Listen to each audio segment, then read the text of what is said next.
Disclaimer दोस्तों, मैं आप सभी को बता दूं, ये कहानी पूरी तरह काल्पनिक है। ये सिर्फ दर्शकों के मनोरंजन के लिए बनाई गई है। इसमें दर्शाए गए सभी पात्र, नाम, उत्पाद और घटनाएं पूरी तरह काल्पनिक है। ये कहानी किसी भी तरह से किसी भी व्यक्ति के भावनाओं, प्रथाओं, परंपराओं और विश्वासों के अपमान नहीं करती है। जैसे कहानी में बताए गए सभी चीजों का मात्र कहानी के लेखक द्वारा बनाई गई लेखक अपनी एक कल्पना है। तो दोस्तों, मैं आपको आगे बता दूं, अगर आप हमारे हॉट सिनेमा ऑफिशियल चैनल पर नए हैं तो वीडियो को भर भर लाइक और चैनल को सब्सक्राइब करना ना भूले। धन्यवाद।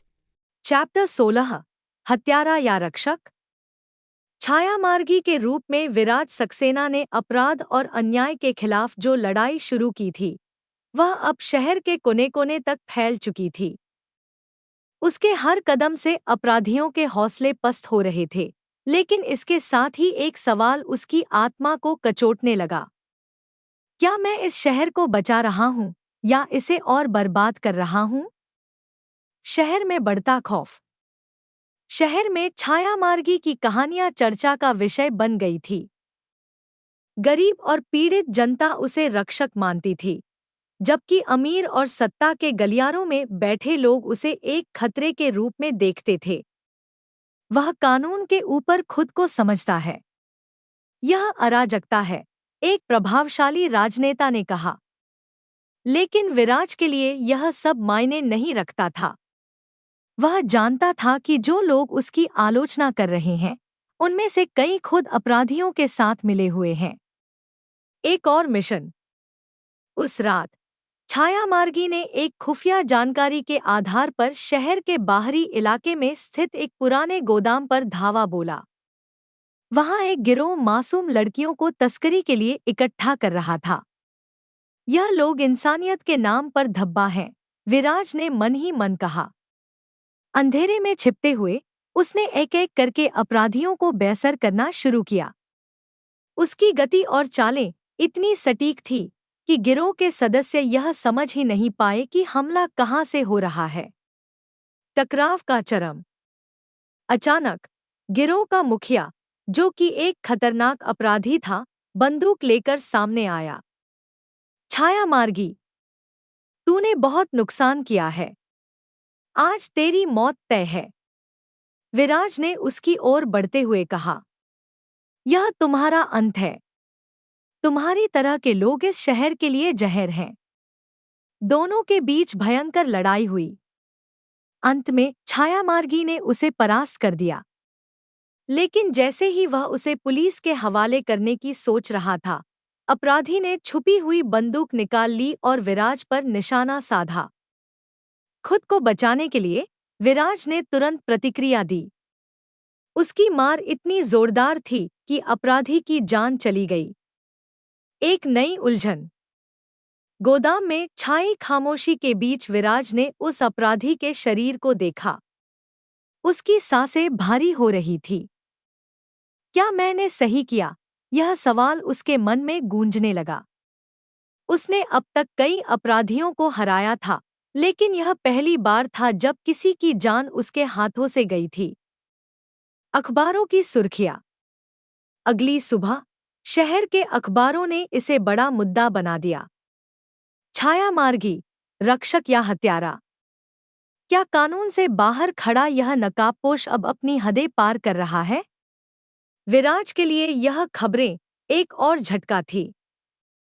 उसने हमेशा अपने कर्तव्यों को न्याय और सत्य की कसौटी पर परखा था, लेकिन अब उसकी नीयत पर सवाल उठ रहे थे।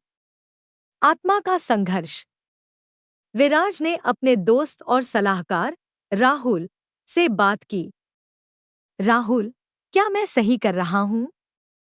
क्या मेरी वजह से यह शहर और भी खतरनाक हो रहा है? राहुल ने गंभीरता से जवाब दिया। तुम्हारी लड़ाई सही है, लेकिन शायद तुम्हारा तरीका कठोर हो रहा है। तुम्हें अपनी जिम्मेदारी और सीमा के बीच संतुलन बनाना होगा। पुलिस और जनता का दबाव। पुलिस विभाग पर भी छायामार्गी को पकड़ने का दबाव बढ़ गया था। पुलिस कमिश्नर ने बयान दिया, यह नकाबपोश चाहे जो भी हो, उसे कानून के दायरे में लाना होगा। कानून से ऊपर कोई नहीं है। हालांकि जनता का एक बड़ा तबका अब भी छायामार्गी के पक्ष में था। अगर छाया मार्गी नहीं होता तो हमारा क्या होता? पुलिस कुछ नहीं करती, वही हमारी रक्षा कर रहा है। मिराज का फायदा। इस स्थिति का फायदा उठाने के लिए मिराज ने एक और चाल चली। उसने मीडिया में छाया मार्गी के खिलाफ और भी झूठी कहानियां फैलानी शुरू कर दी। छाया मार्गी इस शहर का सबसे बड़ा अपराधी है, उसे रोकना होगा, मिराज ने अपने आदमियों को आदेश दिया। एक मासूम की नज़र से इन सबके बीच एक लड़की, जिसे छाया मार्गी ने उस रात बचाया था, ने मीडिया को एक बयान दिया। अगर छाया मार्गी नहीं होता तो आज मैं जिंदा नहीं होती। वह हमारा नायक है, न कि कोई खलनायक। यह बयान शहर में छाया मार्गी के पक्ष में एक नई लहर लेकर आया। विराज का आत्मनिरीक्षण। अपने गुप्त ठिकाने पर बैठा विराज अपने अतीत और वर्तमान को टटोल रहा था। क्या मैं सही रास्ते पर हूँ? या मैं भी उन अपराधियों की तरह बनता जा रहा हूँ जिनसे मैं लड़ रहा हूँ? उसने अपने पिता की डायरी के पन्ने पलटे। उसमें लिखा था, हमेशा याद रखना बेटा, ताकत का सही इस्तेमाल वही है जो दूसरों की भलाई के लिए हो, न कि अपने गुस्से या अहंकार के लिए।